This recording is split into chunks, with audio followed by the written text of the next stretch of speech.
नमस्कार दोस्तों, कैसे हैं आप? फिर हम आपके सामने आपकी सेवा में उपलब्ध हैं।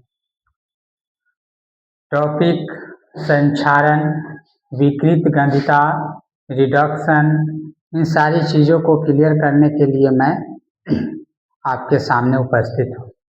मेरा अथक प्रयास रहता है आपके लिए, और इसलिए आपका भी अथक प्रयास होना चाहिए कि कैसे इस वीडियो को देखे, है ना, और हमको सहयोग दे, क्योंकि बहुत मेहनत से मैं यह बनाता हूँ और इस मेहनत का फल जो है, यानी कामयाबी के पीछे हर आदमी का, हर इंसान जो है कामयाबी के पीछे लगा हुआ है। इसलिए लोग मेहनत करता है और मेहनत करने का फल को चखना भी चाहता है। इसलिए मैं कोशिश करता हूँ कि मैं आप लोगों के लिए यह वीडियो बना रहा हूँ ताकि आप इसे देखें और इसको अपने मस्तिष्क में इसको उतारे इस तरीके से कि हमेशा के लिए बना रहे। तो आइए हम लोग काम की बात कर लेते हैं। काम की बात करते हैं। संक्षारण टॉपिक है आपका, संक्षारण। संक्षारण का नाम आपने अवश्य ही सुना होगा। सबसे पहले हम लोग जान जाते हैं कि संक्षारण क्या है। अगर नहीं सुना होगा फिर भी आप हमारे ओर से आप सुन लीजिए। जब कोई धातु नमी, अम्ल आदि के संपर्क में आती है तो वह संक्षारित हो जाती है, जैसे लोहे पर जंग लगना। आपने पुराने महलों में, पुराने इमारतों में जिसका दीवार जो है ना, ढह रहा हो, वहाँ पर पुराने लोहा में जंग लगते हुए आपने देखा होगा, अवश्य ही देखा होगा। वहाँ पर क्या होता है, अपने इन्वायरमेंट से, वायुमंडल से वहाँ पर क्या हो जाता है, नमी मिल जाता है। जब नमी मिल गया तो जंग लगने की किस बात की देरी, वो तो जंग लगेगा ही, है ना, ये तो स्वाभाविक है। और जंग लगना भी शुरू हो जाता है ना। तो ये आप अपने घरों में और अपने घरों में भी देखते होंगे, या अगल बगल की जो पुरानी इमारत है वहाँ भी देखने को मिलता है, या कहीं स्टेशन के पास चल जाइए, रेलवे ट्रैक के पास चले जाइए, है ना, और रेल के भी इधर उधर कुछ लोहे या कुछ मेटल बिगे रहते हैं, उसमें भी आपने बरसात के दिनों में या नमी युक्त ठंड के दिनों में भी आपने देखा होगा कि उस पर जंग लगना शुरू हो जाता है, और धीरे धीरे उसका क्या होता है, लाइफ कमजोर हो जाता है। लाइफ, वो जो है मेटल अपना लाइफ खो देता है। अब ये जंग लगने का कारण उस दिन भी मैंने चर्चा किया था कि वो मेटल जो है वो ऑक्सीजन की परत चढ़ जाने से, नमी की मात्रा आ जाने से ऑक्साइड में बदल जाता है। धीरे धीरे क्या होता है, वो उसमें जंग लगना शुरू हो जाता है। तो यहाँ पर वही चीज का है कि जब कोई धातु नमी, अम्ल आदि के संपर्क में आता है तो वह संक्षारित हो जाता है, जैसे लोहे में जंग लगना। ये सब लोग परिचित हैं इन चीजों में। अब अगला पॉइंट है विकृत ग्रंथिता।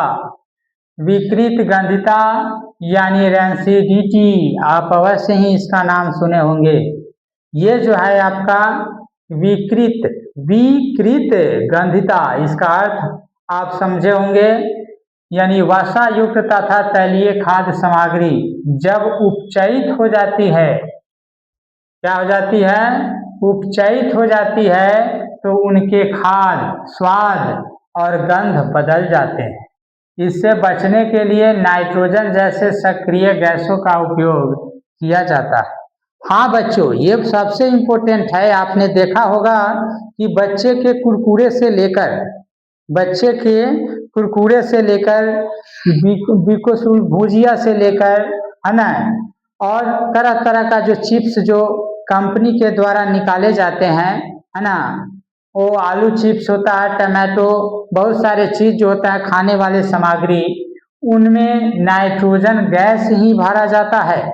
और नाइट्रोजन गैस क्या करता है, यानी ये उपचयित होने से बचाता है। उपचयित अगर हो जाएगा तो उसका गंध, स्वाद सब में डिफरेंस आ जाएगा और वही पदार्थ जो है बिल्कुल क्या हो जाता है, आपके स्वास्थ्य के लिए हानिकारक बन जाता है, आपका दुश्मन बन जाता है, आपका जीवन को क्या कर देता है, आपके लाइफ को धीरे धीरे धीरे दीमक की तरह खा जाता है। जिस तरीके से मैंने पढ़ाया था कि संक्षारण यानी लोहे में जंग लग के लोहे के जीवन को, लाइफ को बर्बाद कर देता है, उसी तरीके से विकृत गंधिता का अर्थ है कि वसा युक्त तथा तैलीय खाद्य सामग्री जब उपचयित हो जाती है तो उनके स्वाद और गंध बदल जाते हैं। इससे बचने के लिए नाइट्रोजन गैस, सक्रिय गैसों का उपयोग हम लोग क्या करने लगते हैं, यानी नाइट्रोजन गैस ही उसमें भर दिया जाता है ताकि किसी भी प्रकार का सामग्री जो खाने वाली वस्तु है वो खराब नहीं होगा, और जब तक वो गैस उसमें रहेगा तब तक वो पदार्थ खराब होने नहीं जा रहा है। तो आप नाइट्रोजन का उपयोग आपने देखा अपने जीवन से जोड़कर, कितना बड़ा इसका इम्पोर्टेंस है, कितना बड़ा महत्व है। आप अगर सही से पढ़ेंगे तो ये तुरंत 2 से 3 मिनट में आपके दिमाग में बिल्कुल समझ में आ गया होगा कि विकृत गंधिता क्या है, यानी रेंसिडिटी क्या है। तो वो आप याद हो गया। वसा युक्त का मतलब क्या है कि वसा तैलीय सामान, तेल से युक्त यानी वसा से जुड़ा हुआ सामान है, या तैलीय खाद्य पदार्थ है जो तेल से बना हुआ चीज है, वसा से बना हुआ है।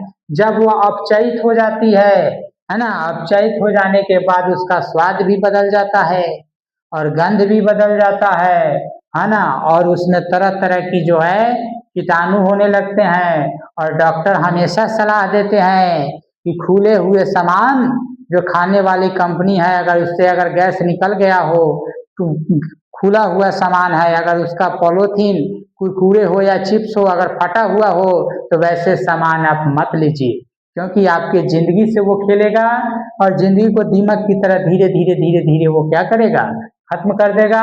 आपके लीवर खराब हो जाएंगे, है ना, अंदर के स्वास्थ्य आपके खराब हो जाएंगे, फिर डॉक्टर वही सलाह देंगे, पैसा भी लगेंगे, जिंदगी भी बर्बाद होगा। तो क्या फायदा, पहले से ही हम पढ़ लेना कि विकृत गंधिका यानी वैसा पदार्थ जो वसा युक्त हो, तैलीय खाद्य सामग्री हो, वैसे चीजों से हम क्या रहें, बचे रहें। तो बचे रहने के लिए क्या करेंगे, खाना तो है क्योंकि फैट में ज्यादा ऊर्जा होता है, खाना तो है लेकिन बचना भी है।